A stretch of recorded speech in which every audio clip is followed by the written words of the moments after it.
Hi, in today's video, we're going to answer the question how to change your mindset after a breakup. Your mindset will be crucial in helping you heal and grow and learn from a breakup. And we all understand that that can be a painful and traumatic experience for anyone who has to go through a end of a relationship.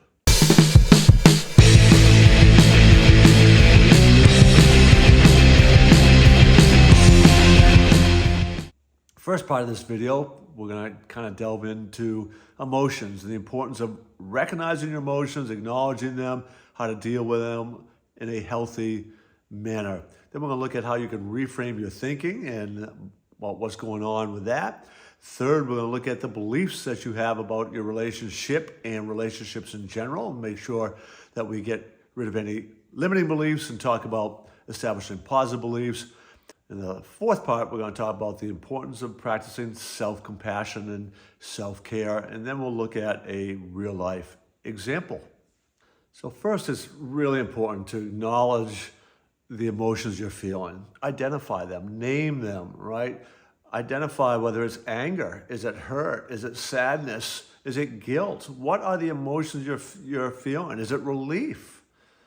What are those emotions and naming them? That's one of the first steps in the process. And then you there's some habits that you should probably be in anyways, but I talk a lot about the power of journaling and putting that down in writing. And it's really important to do so in writing. And begin to think about what you are grateful for, right? And what lessons you needed to learn from this situation.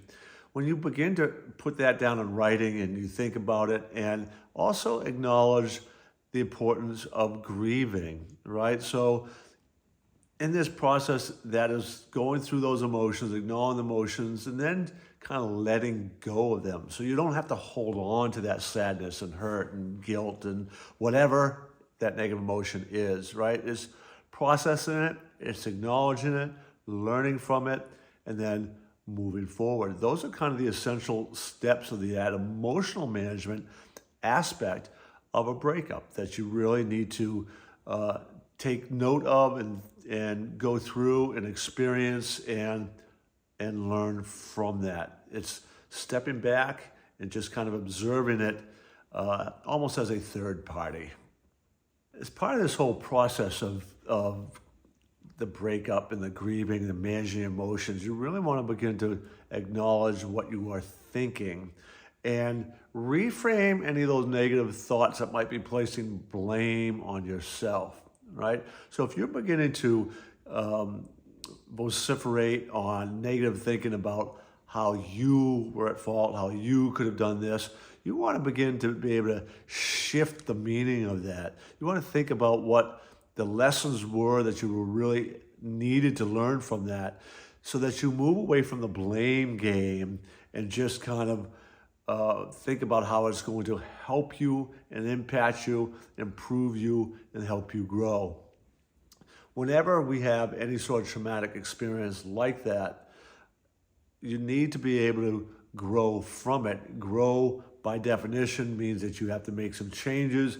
And part of that is this whole idea of what meaning you take away from that event that doesn't place blame on you. And really, you want to be able to kind of avoid the blame game altogether, because that can lead you into a cycle of negativity and distrust and all kinds of things that really aren't positive or beneficial to moving forward from this situation. So the next thing that you really want to begin to do is think about what beliefs you really should have that's going to support you in moving forward, growing from this, and potentially even getting into another relationship, and whether that's something that you want in your life, right? So the beliefs that you have about that, about relationships in general, about trust, about hurt, and any of those situations that may come up, about the emotions that you experience, about what went wrong, the beliefs that you have, you need to make sure you are adopting supportive beliefs that are going to help you move forward and learn from this. And any that might be limiting, such as, oh, I'll never be able to trust somebody again.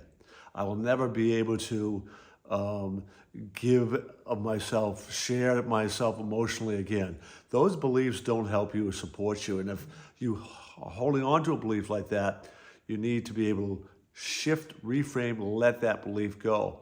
Those beliefs can be understandable and even reasonable in the situation, but they are not necessarily supportive. And that's what you want to begin to identify and flag so that you can get rid of those beliefs, override those beliefs, and give you some more supportive beliefs that will help you move forward from this breakup.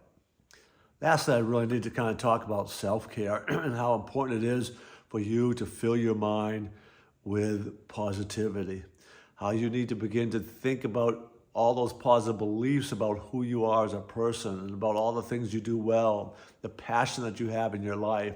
It's very easy to begin to blame yourself and feel guilty about this breakup and look at yourself as a person at fault. And those sort of things do you no good whatsoever. And you want to interrupt those patterns and begin to find the things that fill yourself with joy, things outside of you in the family groups and friendship groups and things even when you are by yourself that will fill you with joy. Be careful about what you watch on TV, what you listen to for music, what you are saying to yourself. All of those things, you need to focus on the positivity. That is crucial. This is where that idea of gratitude will come into play as well. Positive anchoring, filling your life with positive affirmations, with visualization, with positive artwork, positive music, upbeat music. All of those things are crucial for you to practice this idea of self-care and taking care of yourself and your emotional well-being. A real-life example of somebody who shifted their mindset after a breakup was Jennifer Lopez. Jennifer Lopez had been in a relationship with Ben Affleck, and that relationship ended. And because they were both famous and well-known personalities, not only were they trying to deal with it on an individual level, but of course the tabloids and media had to get involved as well, which kind of made that situation that much more difficult, particularly for Jennifer. And part of the process of healing and moving through this, Jennifer poured herself into her music and her own career and shifted her own mindset about the relationships in general and dealt with some of those beliefs that you need to have. And actually, what ended up happening was she and Ben were able to move forward together. So they actually ended up getting married, and that relationship rebounded. And it inevitably took a shift in that mindset to be able to deal with that breakup in the past situations, heal from it, and move forward, which Jennifer Lopez and Ben Affleck were able to do. As always, I encourage you to subscribe to our channel and check out the other videos, but you also might want to check out one of my webinars, in particular the webinar Emotional Hygiene, and that will cover a whole lot of topics that are related to breakups and emotional self-care that you would benefit from. And that webinar is free, and the link to it will be found in the description for this video. So go ahead and check that out today.